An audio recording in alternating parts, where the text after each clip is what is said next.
Brought to you by ITEL.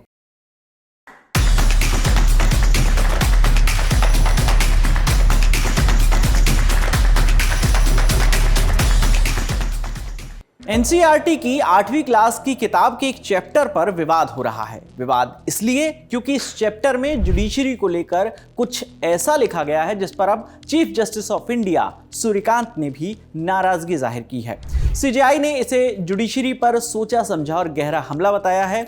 किताब में ऐसा आखिर क्या लिखा गया जिस पर सीजेआई ने स्वतः संज्ञान ले लिया है, पहले आपको इसके बारे में बता देते हैं, फिर आपको बताएंगे कि आखिर चीफ जस्टिस ऑफ इंडिया ने इस पूरे मामले पर क्या कहा है। इंडियन एक्सप्रेस की रिपोर्ट के मुताबिक 23 फरवरी को 8वीं क्लास की नई सोशल साइंस टेक्स्ट बुक जारी की गई। इसमें the role of the judiciary in our society नाम के चैप्टर में करप्शन इन द जुडिशरी पर एक सेक्शन शामिल है। इसमें बताया गया है कि अदालतों को किन किन समस्याओं का सामना करना पड़ता है। इसमें साफ लिखा है कि न्यायपालिका के अलग अलग स्तरों पर भ्रष्टाचार की घटनाएं सामने आती रही हैं। इस चैप्टर में सुप्रीम कोर्ट के 81,000, हाई कोर्ट के 62,40,000, डिस्ट्रिक्ट और सबऑर्डिनेट कोर्ट के 4,70,00,000 पेंडिंग केसेस की संख्या भी बताई गई है।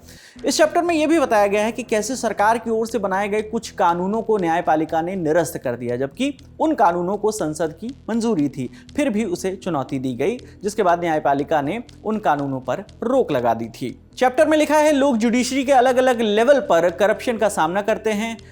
गरीबों और जरूरतमंदों की न्याय तक पहुंच की समस्या और बिगड़ सकती है। करप्शन वाले सेक्शन में यह भी बताया गया है कि जज एक कोड ऑफ कंडक्ट से बंधे होते हैं जो न केवल कोर्ट में बल्कि कोर्ट के बाहर भी उनके व्यवहार को कंट्रोल करता है। जुडिशरी के इंटरनल अकाउंटेबिलिटी सिस्टम को भी समझाया गया है। Centralised public grievance redress and monitoring system यानी CPGRAMS, इसके जरिए शिकायतें लेने के तय प्रोसेस का भी इसमें जिक्र किया गया है। किताब के मुताबिक CPGRAMS सिस्टम के जरिए 2017 और 21 के बीच में 1600 से ज्यादा शिकायतें मिली थी। किताब में गंभीर मामलों में जजों को हटाने के संवैधानिक नियम के बारे में भी बताया गया है। पार्लियामेंट इंपीचमेंट मोशन पास करके जज को हटाया जा सकता है, ये किताब में बताया गया है। इसमें यह कहा गया है कि ऐसे मोशन पर सही जांच के बाद ही विचार किया जाता है, जिस दौरान जज को अपना पक्ष रखने का भी पूरा मौका दिया जाता है। इसके अलावा किताब में electoral bond information technology act को लेकर कोर्ट के फैसले का भी जिक्र किया गया है। इलेक्टोरल बॉन्ड पर लिखा गया है कि साल 2018 में सरकार ने पॉलिटिकल पार्टियों के लिए फंड जुटाने के एक तरीके के तौर पर इलेक्टोरल बॉन्ड शुरू किए, जिससे लोग और कॉरपोरेशन बिना नाम बताए पैसे डोनेट कर सकते हैं। हालांकि सुप्रीम कोर्ट ने इस प्रोविजन को अनकॉन्स्टिट्यूशनल बताते हुए रद्द कर दिया था। कहा था कि वोटर्स को यह जानने का अधिकार है कि पॉलिटिकल पार्टियों को फंडिंग आखिर कौन कर रहा है। दूसरा, इंफॉर्मेशन एक्ट पर 2009 के बारे में जो फैसला था उसके बारे में लिखा गया है कि इसे लागू होने के कुछ साल बाद सरकार ने एक क्लॉज जोड़ा जिससे लोगों को इंटरनेट या सोशल मीडिया पर किए गए पोस्ट के लिए जेल हो सकती थी। 2015 में सुप्रीम कोर्ट ने जो है नए जो क्लॉज है उसको अनकॉन्स्टिट्यूशनल घोषित कर दिया। सरकार को इस एक्ट को हटाने का निर्देश दे दिया, यानी इस क्लॉज को एक्ट से हटाने का निर्देश दे दिया। किताब में भारत के पूर्व चीफ जस्टिस BR गवई का भी जिक्र है, जिन्होंने जुलाई 2025 में कहा था कि जुडिशरी के अंदर करप्शन और गलत कामों के मामलों का पब्लिक ट्रस्ट पर बुरा असर पड़ता है। तो इन बदलाव के साथ किताब के नए संस्करण को 23 फरवरी को मंजूरी मिल चुकी है, पर किताब अभी बाजार में नहीं आई है, ना ही ऑनलाइन या ऑफलाइन मोड में बिक रही है। तो अब बात करते हैं उस मुद्दे की जिसका जिक्र हमने शुरुआत में किया था कि किताब में किए गए बदलाव पर सीजेआई सूर्यकांत ने आखिर क्या कहा है।